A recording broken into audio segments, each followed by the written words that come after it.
Olá, queridos. A nossa aula é sobre os atributos de Deus. Vamos trabalhar os atributos morais e os atributos naturais. No Antigo Testamento, não encontramos qualquer declaração que defina a essência do Senhor. Mas o Novo Testamento ensina diretamente que Deus é Espírito. A declaração de Jesus, Deus é Espírito, e importa que os que o adorem em espírito e em verdade. Concorda perfeitamente com o pensamento dos profetas do Velho Testamento. A espiritualidade de Deus é subentendida, é verdade básica em todas as experiências religiosas dos hebreus com ele. E isso nós vamos encontrar no livro de Isaías, no capítulo 31, versículo 3. Porque os egípcios são homens e não Deus, e os seus cavalos, carne e não espírito. E quando o Senhor estender a mão, todos cairão por terra, tanto o auxiliar como o ajudado, e todos juntamente serão consumidos. No livro de Êxodo, no capítulo 20, versículo 4, já na saída, já no monte lá, Monte Horebe, o profeta pronuncia essas palavras em Êxodo capítulo 20, versículo 4. Não farás para ti imagem de escultura, nem alguma semelhança do que há em cima nos céus, nem embaixo da terra, nem nas águas debaixo da terra. É proibida qualquer representação do Senhor por qualquer imagem material. Na narrativa da criação do homem, em Gênesis 2, 7, é declarado que o seu corpo foi formado da terra, mas que a sua vida espiritual veio de Deus. O escritor assim entendeu claramente que o Deus espiritual é a fonte da vida. O piedoso salmista, descrevendo a sua experiência espiritual com Deus, declara: para onde irei do teu espírito? Ou para onde fugirei da tua presença? Se eu subir aos céus, ali estás. Se fizer no Sheol a minha cama, eis que estás ali. Se eu tomar as asas da alva e habitar nas extremidades do mar, ainda ali me guiará a tua mão, e a tua destra me susterá. Então nós percebemos que no Antigo Testamento não havia nenhuma dúvida do aspecto espiritual do Senhor. Não temos a declaração de essência, da composição, mas Deus é de Espírito. Nós temos o Espírito porque Deus iniciou a vida. Nepreste é o sopro vital. Quando Deus nos fez do barro, a Bíblia diz que Ele soprou nas nossas narinas e a partir daí o homem tornou um ser vivente. Qualquer conhecimento que o hebreu tenha recebido dos atributos de Deus foi-lhe comunicado diretamente do intercurso do seu Espírito com o Espírito Supremo. O Senhor, Deus de Israel. Quando ele diz lá no Salmo 51, do versículo 10 até o versículo 13. Cria em mim, ó Deus, um coração limpo e renova dentro de mim um espírito estável. Não me lances fora da tua presença e não tires de mim o teu Santo Espírito. Restitui-me a alegria da tua salvação. E sustém-me com um espírito voluntário. Então ensinarei aos transgressores os teus caminhos, e pecadores se converterão a ti. O Salmo de número 33, versículo 8 e versículo 9, nós encontramos essa citação. Tema ao Senhor toda a terra, temam-no todos os habitantes do mundo, pois ele falou e tudo se fez, e tudo passou a existir. Então, a existência do ser humano e dos animais a partir da vida, a partir de Deus, a partir do seu Espírito. Um texto muito conhecido no Antigo Testamento tem como fonte o aprendizado de Jó sobre a pessoa de Deus. É um texto bem conhecido de todos. Jó 42, 5, quando ele diz: Eu te conhecia só de ouvir, mas agora os meus olhos te veem. Jó utilizou uma figura de linguagem para dizer que aprendeu mais sobre Deus e passou a conhecê-lo melhor. Deus, ao interagir com o homem, se fez conhecido a ele. Contudo, o mesmo Jó reconhece que a capacidade que o homem tem de conhecer o Senhor é limitada. Na verdade, falei do que não entendia. Coisas maravilhosas demais para mim. Coisas que eu não conhecia. Jó 42, versículo 3. A verdade é que Deus está além da compreensão humana. No entanto, ele decidiu revelar parte de sua natureza e do seu caráter, o necessário para produzir um relacionamento com o homem, o Deus que está acima do homem. O Criador revelado nas Escrituras guarda características únicas. Alguns desses atributos nos ensina quanto Deus é diferente e superior a toda a criação. A primeira ação descrita em Gênesis, a criação, mostra que Deus existe antes dela. Ainda que houvesse dia, eu era. Isaías, capítulo 43, versículo 13, na parte A. Enquanto o universo tem um princípio, Deus é eterno.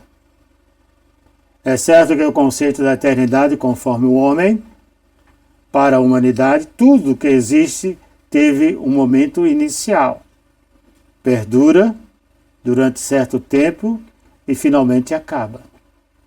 Nenhuma dessas realidades se aplica a Deus, pois ele não está, como nós, debaixo do tempo ou preso à lei. O Salmo de número 90, versículo 4, retrata esta realidade. Porque 1000 anos são aos teus olhos como o dia de ontem que passou, e como a vigília da noite. 1000 anos são aos teus olhos como o dia de ontem. O apóstolo São Pedro, em sua carta, vai usar a mesma expressão para retratar a vinda do Filho do Homem, de Jesus Cristo. A preocupação da época de que Jesus voltasse rápido, não é? Então Pedro leva ao conhecimento de todos que o tempo, Deus é atemporal. Jesus é atemporal. Ele não está demorando. Ele veio no tempo certo, na hora certa. Ele está acima do tempo. Ele está preso ao tempo como nós somos presos ao tempo. Essa realidade é tão marcante na pessoa de Deus que ele é chamado de várias vezes de do Deus eterno. Algumas referências, e nós não vamos citar todas, para que o vídeo não fique longo. Então nós temos algumas referências. Em Gênesis 21, versículo 33, Deuteronômio 33, versículo 27, e Isaías 40, versículo 28. Vamos apenas ler duas citações aqui. Deuteronômio 33, 27. O Deus eterno te seja por habitação, e por baixo de ti estejam os braços eternos, e ele lance o inimigo diante de ti e diga: destrói-o. O Deus eterno, a expressão usada para Deus, para Javé, a eternidade. Em Isaías 40, 28, profeta messiânico Isaías, ele diz o seguinte: não sabes, não ouviste que o eterno Deus, o Senhor, o Criador dos confins da terra, nem se cansa, nem se fatiga. Não há esquadrinhação do seu entendimento. Deus eterno, ele mais acrescenta: o Criador dos confins da terra. Então Deus criou o tempo. O tempo existe depois de Deus. Deus estava preso ao tempo. Mas na criação nós verificamos que a partir da palavra da bar do Senhor, ou da barina, das palavras do Altíssimo, ele disse: criou o sol e a lua, dois luminares, um para a noite e outro para o dia. Criou Deus tarde e noite. Então ele é o criador do tempo, segundo a visão do profeta Jeremias. Essa realidade, Deus sempre existiu e sempre existirá. Em Crônicas, 1 Crônicas, capítulo 16, 36, Neemias, capítulo 9, versículo 5, sua existência não tem início. Nós vimos isso em Miqueias, capítulo 5, versículo 2, e Abacuque 1, 12. Antes que os montes nascessem, ou que tu formasses a terra, e o mundo sim de eternidade a eternidade, tu és Deus. O profeta Jeremias, tendo em mente a eternidade do Altíssimo, o chama de verdadeiramente Deus. Jeremias 10, 10, algo que se contrapõe aos ídolos feitos por homens. Não há mudança no seu caráter, na sua essência. Portanto, o atributo pertence à eternidade, está dentro da eternidade, a imutabilidade. Nós só atribuímos essa imutabilidade a Javé, a Deus. Ele é imutável. Ele não sofre degradação. E nem se tem que se desenvolver como nós nos aperfeiçoamos a cada momento, a cada instante. Deus é imutável. Deus é santo. Deus é puro. Deus é justo. Ele é a essência de Deus. O Salmo 25 e versículo 6, Salmo de 119 e 142, Isaías 54, 8, vai reforçar essa ideia. Lembra-te, Senhor, das tuas misericórdias, das tuas benignidades, porque são desde a eternidade. O 119, versículo 142, a tua justiça é uma justiça eterna, e a tua lei é a verdade. Isaías 54:8. Em grande ira, escondi a face de ti por um momento, mas com benignidade eterna me compadecerei de ti, diz o Senhor, o teu Redentor. Eternidade. Deus é eterno. Uma das melhores afirmações da imutabilidade de Deus se dá por suas próprias palavras. Ele é testemunha de si mesmo. Ele declara em Malaquias 6:3, porque eu, o Senhor, não mudo. Por isso vós, ó filhos de Jacó, não sois consumidos. Deus não muda, Ele é o mesmo. A sua bondade é eterna. A sua justiça é eterna. É a mesma. O seu amor é o mesmo. Ele não se desenvolve como nós, mas Ele é. É a sua essência.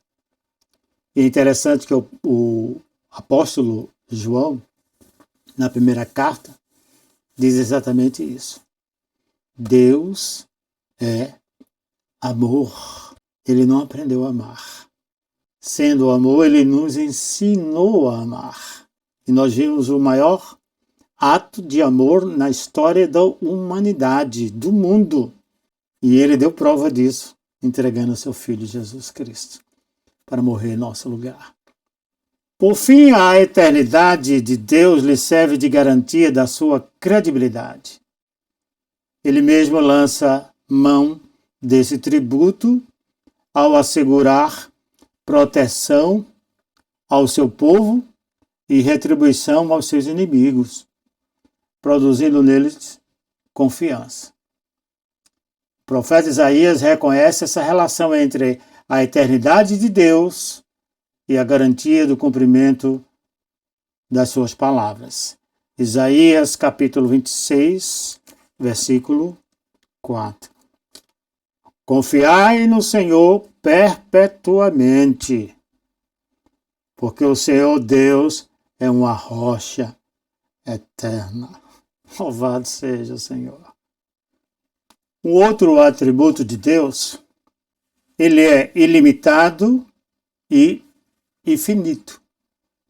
Ilimitado e infinito. Por melhores que sejam as pessoas e as coisas ao nosso redor, todas elas têm limites. Nós somos limitados ao tempo, nós somos limitados à nossa capacidade cognitiva, a uma certa limitação.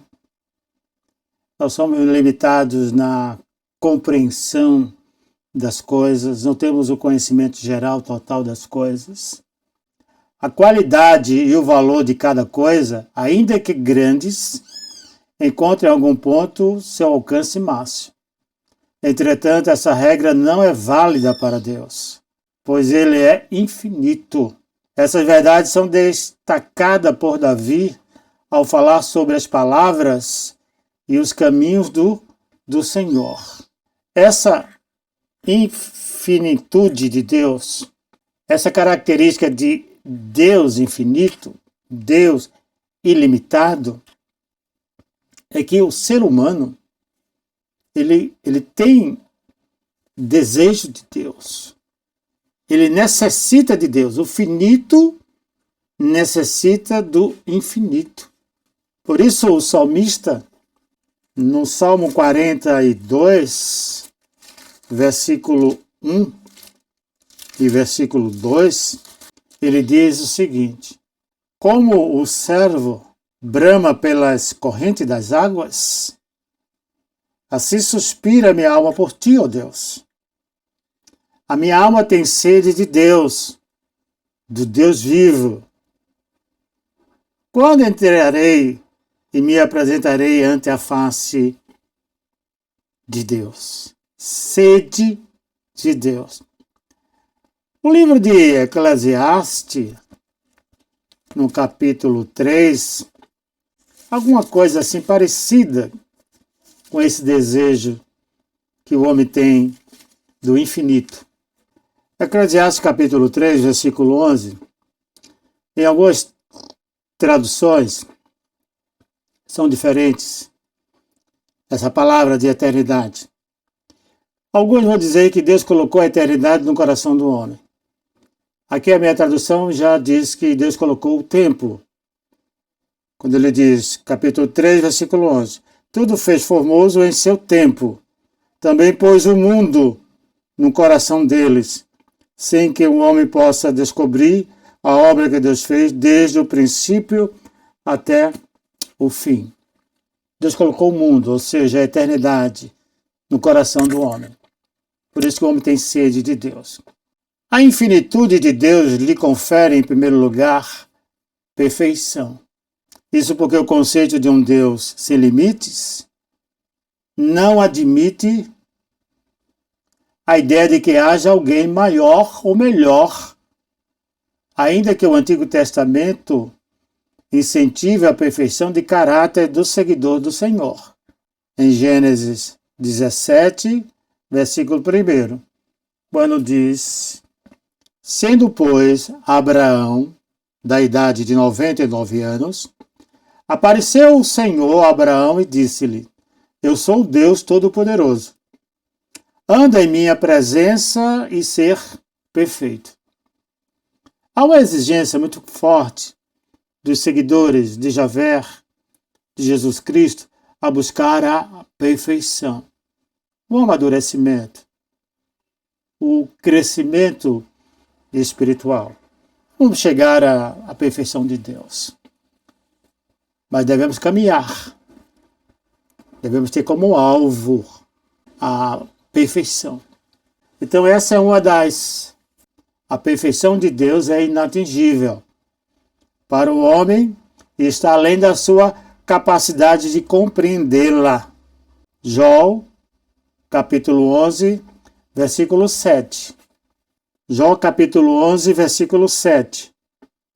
Porventura alcançarás os caminhos de Deus ou chegarás à perfeição do Todo-Poderoso? Por isso, tudo que ele faz e diz também é isento de falhas ou limites, visto que o caminho de Deus é perfeito. Nele não há falha, nele não há erro ou erros. Se nele não há erro ou erros, a sua palavra também não contém erros. Daí nós pregamos, como uma teologia forte, fundamentada da Bíblia, a inerrância da palavra de Deus. Outra faceta da infinitude de Deus é a sua onipresença. Esse termo refere-se ao fato de o Altíssimo estar em todos os lugares ao mesmo tempo.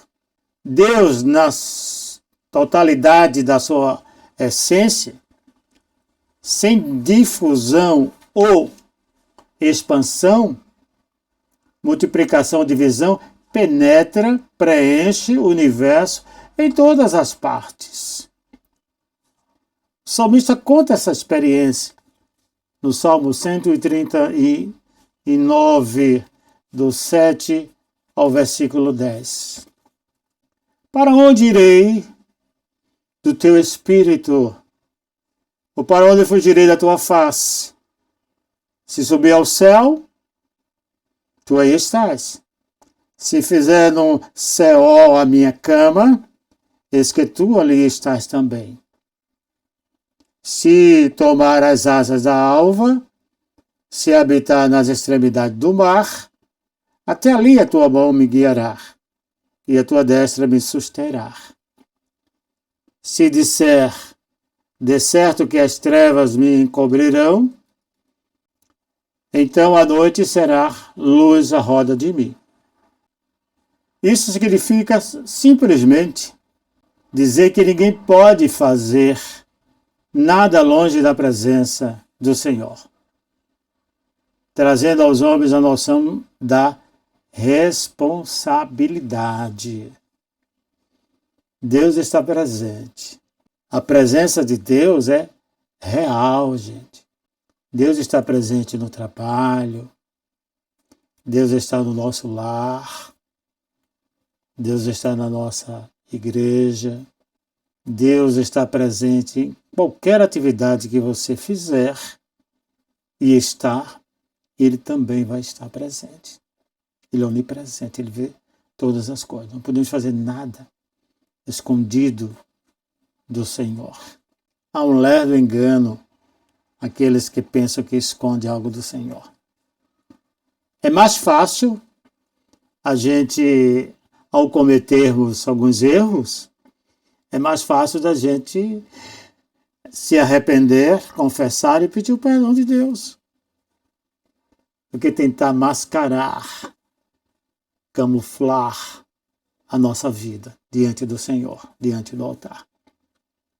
Então, Jeremias, no capítulo 23, a partir do versículo 23 e 24, sou eu apenas Deus de perto, imanente, diz o Senhor, e não também Deus de longe, transcendência? Esconder-se alguém em esconderijos, de modo que eu não veja? Diz o Senhor. Porventura, não encho eu os céus e a terra? Diz o Senhor. Devemos tomar muito cuidado com as nossas ações, com as nossas atitudes.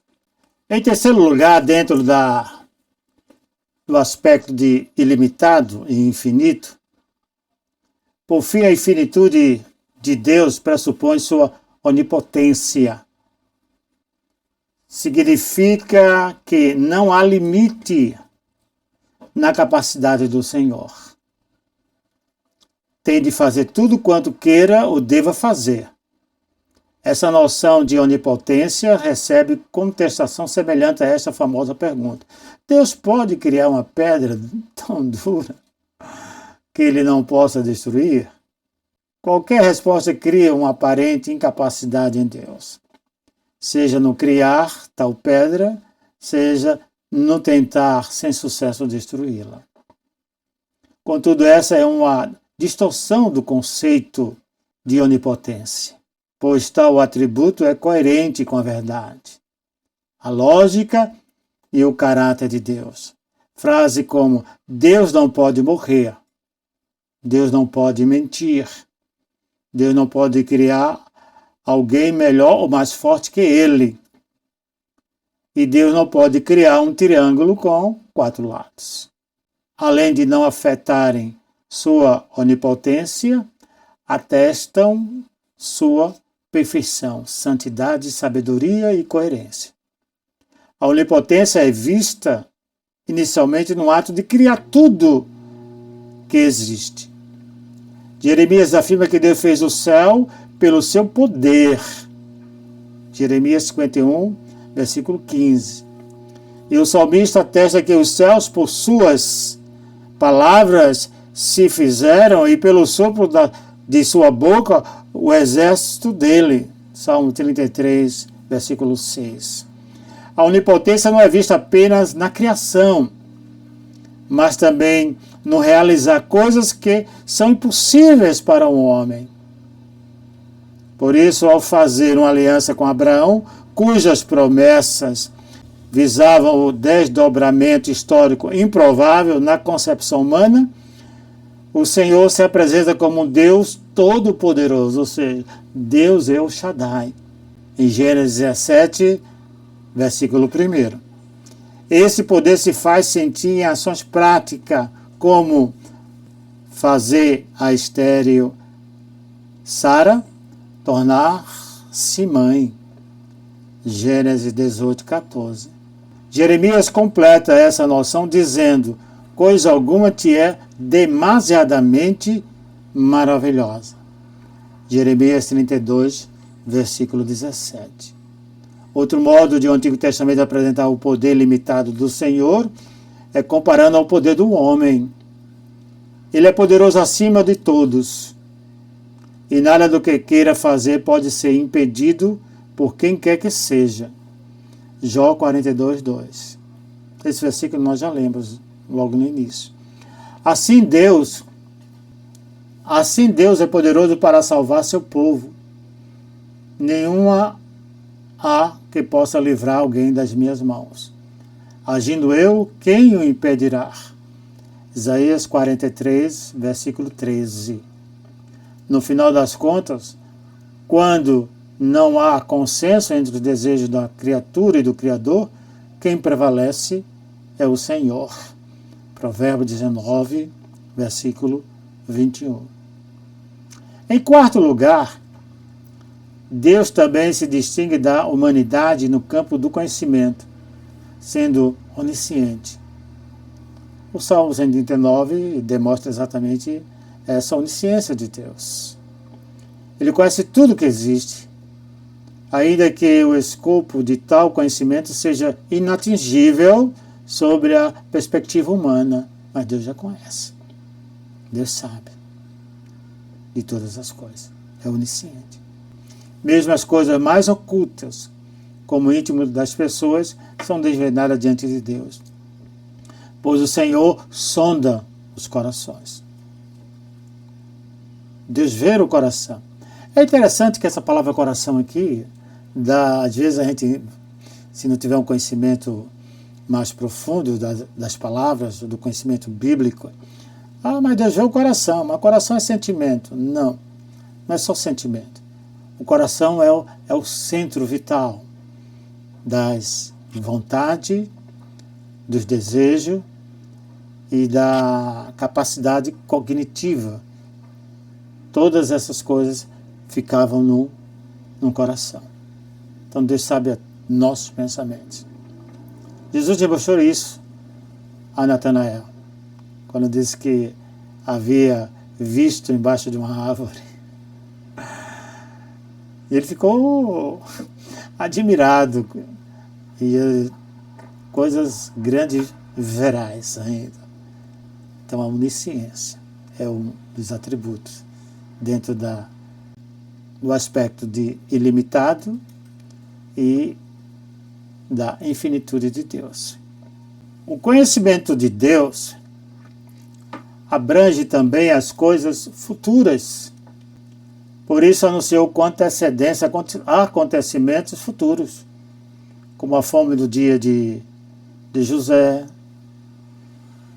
Gênesis 41, 26, eles foram para o Egito, mas Deus já sabia que ia acontecer.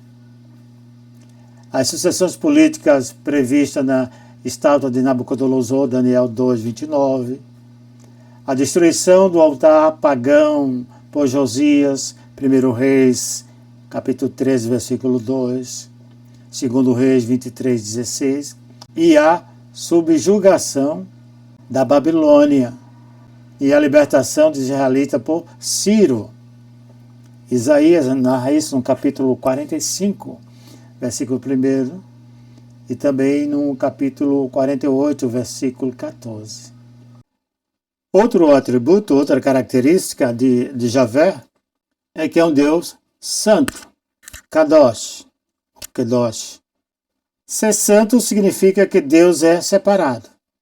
Nesse sentido, ele é separado tanto da criação como de tudo, que é indigno ou pecaminoso. Essa ideia de separado, nós vamos encontrar a expressão pela primeira vez em Êxodo, no capítulo 3, a partir da experiência da sarça ardente. Quando Deus pede para que o profeta tire de seus pés as sandálias, porque o local é santo. O local é separado. O local é separado dos outros locais, numa visão geográfica. O Monte Sinai, o Monte Horeb, ele é diferente dos outros montes, porque a presença de Deus estava ali, a presença real de Deus. Deus conversava ali, Deus se manifestava de uma forma teofânica no monte. E quando chegamos na presença do Senhor, devemos entrar descalço. O descalço aqui é sem impurezas, como era hábito andar de sandálias pelas areias da Palestina e se sujava muito. E as pessoas tiravam as sandálias também para entrar em algumas residências, para processar a purificação. Então, as sandálias podemos entender também de uma linguagem metafórica, como sendo uma figura de linguagem usada aqui nessa narrativa. Tira as sandálias, porque o Deus é santo. O local é santo porque Deus é santo. Eu já disse para vocês que eu gosto também de usar essa palavra no sentido de diferente. Deus do monte, o Deus do Monte Horebe, é diferente dos outros deuses criados pelas civilizações que seriam vizinhas à nação de Israel. Foram criadas pela mente humana, pela necessidade humana de ter alguém para dirigir, para suprir a necessidade própria, pessoal e coletiva. Mas Deus é diferente. Tanto é diferente que ele é santo e escolhe uma nação para ser santa, separada, uma nação diferente. Inclusive no capítulo 20, a partir do 20 até o 24, nós vamos ter ali alguns mandamentos, algumas regras, estatutos para uma nação, para mostrar que Javé é diferente dos outros. Os outros permitiam tudo, inclusive imoralidade, relacionamento sexual com os homens, com a humanidade, com as pessoas. Javé não. Javé nem admitia nenhuma forma de representação, nem animal, nem humana, porque é um Deus diferente. É um Deus espírito. Mas é um Deus que age, que fala, um Deus que ordena, um Deus que supre as nossas necessidades, um Deus que consola o seu povo. Então, separado aqui. E o povo tem que ser um povo diferente. O povo não pode ser o mesmo.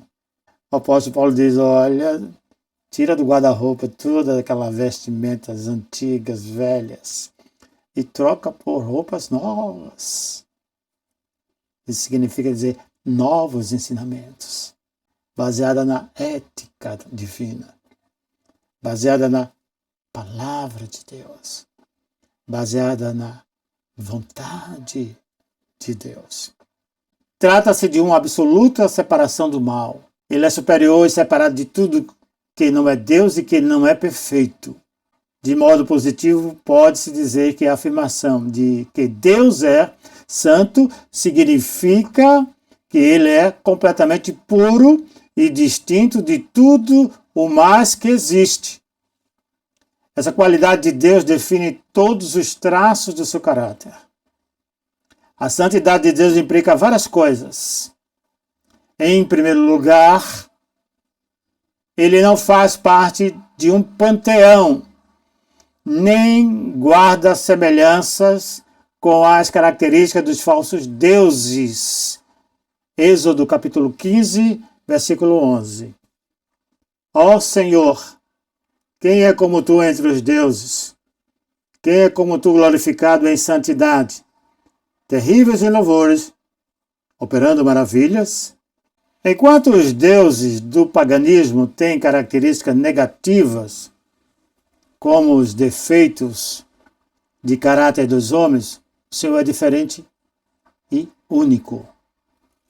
1 Samuel, capítulo 2, versículo 2.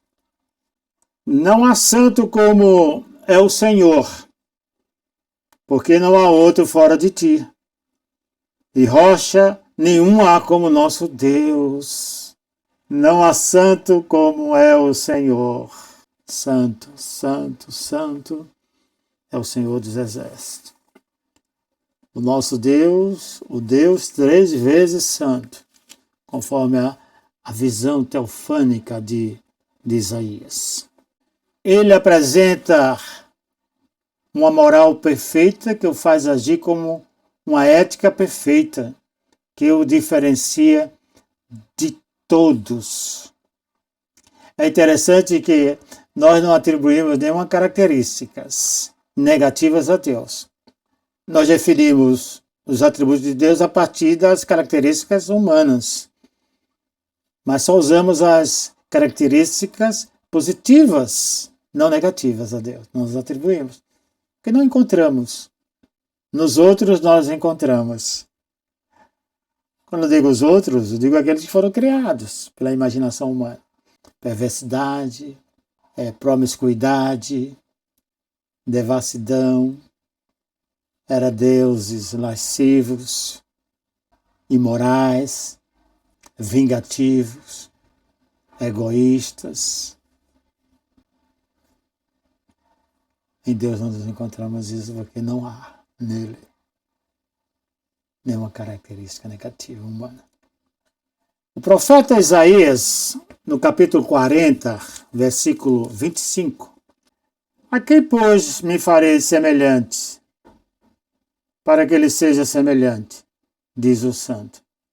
A santidade também aponta para um fato de que Deus é único. Quanto ao restante, todo ele foi criado por Deus. Salmo 89, 11.